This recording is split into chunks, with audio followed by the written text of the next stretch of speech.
সোনাপুৰত ৩৭ number ৰাষ্ট্ৰীয় ঘাইপথৰ দুৰৱস্থা বিধ্বস্ত ৰাষ্ট্ৰীয় ঘাইপথ মেৰামতিৰ দাবীত সোনাপুৰ আঞ্চলিক ছাত্ৰ সন্থাৰ প্ৰতিবাদ সোনাপুৰৰ কপাল কাটাত ৰাজপথৰ দুয়োপাৰে থিয় হৈ প্ৰতিবাদ সাব্যস্ত কৰে আছুৱে আৰু শীঘ্ৰেই ঘাইপথ মেৰামতিৰ দাবী আছুৰ অন্যথা টোল কৰ বাতিলৰ দাবী ছাত্ৰ সংগঠনটোৰ খানাপাৰাৰ পৰা টোপাতলিলৈ ৰাষ্ট্ৰীয় ঘাইপথত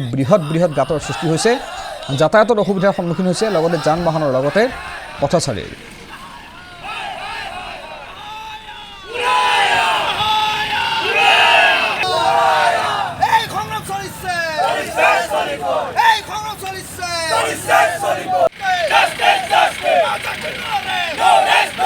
স্থানীয় ৰাজ্যৰ সহযোগত ৩৭ নং ৰাষ্ট্ৰীয় ঘাইপথৰ যি দুৰৱস্থা আপোনালোকে দেখিলে প্ৰত্যেকসকলে গম পাব ৯ মাইলৰ পৰা টপাতলিলৈ যদি আপুনি দেখে অলপ কিছু দূৰে আপুনি দেখা পাব প্ৰকাণ্ড ডাঙৰ গাঁত আজি আমি এই প্ৰতিবাদ সাব্যস্তৰ পৰা অসম চৰকাৰ তথা কেন্দ্ৰীয় চৰকাৰ আৰু NHAক আমি সকীয়াই দিব বিচাৰোঁ অতি শীঘ্ৰে এই পথবিলাক মেৰামতি কৰি ভাল কৰি দিব লাগে অন্যথা অনাগত দিনত ইয়াতকৈ আৰু তীব্ৰ প্ৰতিবাদ কৰিবলৈ বাধ্য হ'ম ৰাষ্ট্ৰীয় ঘাইপথৰ যি জৰাজীৰ্ণ অৱস্থা সেই অৱস্থা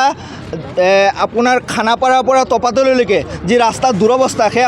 সেয়া ৰাইজে নিশ্চয়কৈ দেখিছে আজি আমি সোনাপুৰ আঞ্চলিক ছাত্ৰ সন্থাই সমগ্ৰ ডিমাৰবাসী ৰাইজৰ সহযোগত আজি আমি ইয়াতে প্ৰতিবাদী কাৰ্যসূচী গ্ৰহণ কৰিছোঁ আৰু ইয়াৰ প্ৰতিবাদী কাৰ্যসূচীৰ পৰা আমি NHA তথা অসম চৰকাৰ তথা ভাৰত চৰকাৰ আমি সকীয়াই দিব বিচাৰিছোঁ কেৱল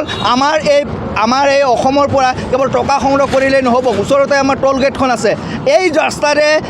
ৰাস্তাৰে নিতৌ দুৰ্ঘটনা পতিত হৈ আকৌ তেওঁলোকে টোল কৰ দি তেওঁলোকে ৰাস্তা পাৰ হৈ যাব লাগে তো গতিকে ইয়াতকৈ আৰু লাজৰ কথা কি হ'ব পাৰে এয়া মানুহ চলাচল কৰিব পৰা ৰাস্তা হৈ থকা নাই এয়া গৰু চলাচল কৰিব পৰা ৰাস্তা হৈছে এয়া হাল বাব পৰা ৰাস্তা হৈ আছে আজি NHAৰ ইমান গাফলতি সেই গাফলতিৰ বাবেই আজি নিতৌ দুৰ্ঘটনা পতিত হ'বলৈ হৈছে আমাৰ সাধাৰণ ৰাইজ নিতৌ নিহত হ'বলগীয়া হৈছে আহত হ'বলগীয়া হৈছে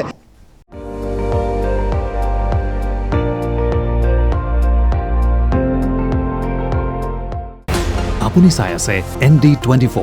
সৰ্বশ্ৰেষ্ঠ নহয় সৰ্বোত্তমৰ দৌৰত